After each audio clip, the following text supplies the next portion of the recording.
আপোনালোকে 2023 31টো কেনেদৰে চেলিব্ৰেট কৰিলে ক'বচোন দেই। আমি এনেদৰে চেলিব্ৰেট কৰিলোঁ আৰু গ'লোঁ আমি গোৱা ম্যানমাৰ।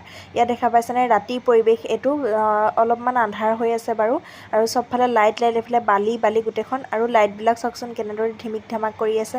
মানে সৰু ল'ৰা ছোৱালী খেলিব পৰা, মানে ডাঙৰ সৰু বুলি কোনো কথা নাই, বেলুন চেলুনৰ পৰা ধৰি সকলোখিনি ইয়াতে আছে। আমি যিটো জেগাত পিকনিক খাম সেই জেগাটোতে আমি ৰৈ আছোঁ। তাৰপাছত এইফালে দেখা পাইছেনে কিমান ধুনীয়াকৈ মানে ইয়াতে সকলোখিনি বস্তু বিকি আছে। লাইটবিলাক সৰু ল'ৰা ছোৱালী ডাঙৰ সকলোৱে লৈছে, কোনো বাকী নাই।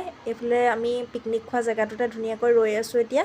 তাৰপাছত আমাৰ ময়ূৰী আৰু বাবুৱে ইমান ধুনীয়াকৈ খেলিছে। বালি আৰু যিহেতু সিহঁতি মুকলি পাইছে, খেলিবলৈ বহুতেই ভাল পাইছে। সিহঁতে ধুনীয়াকৈ খেলি আছে আৰু আন্ধাৰ, মানে ভালদৰে ভিডিঅ'টো দেখা নাপাব মানে আপোনালোকে। এইফালে সকলো মানুহ দেখা পাইছেনে কিমান মানে ফূৰ্তি কৰিছে। আৰু 31st এয়া হৈছে 31ৰ নিশা 10:30 11টা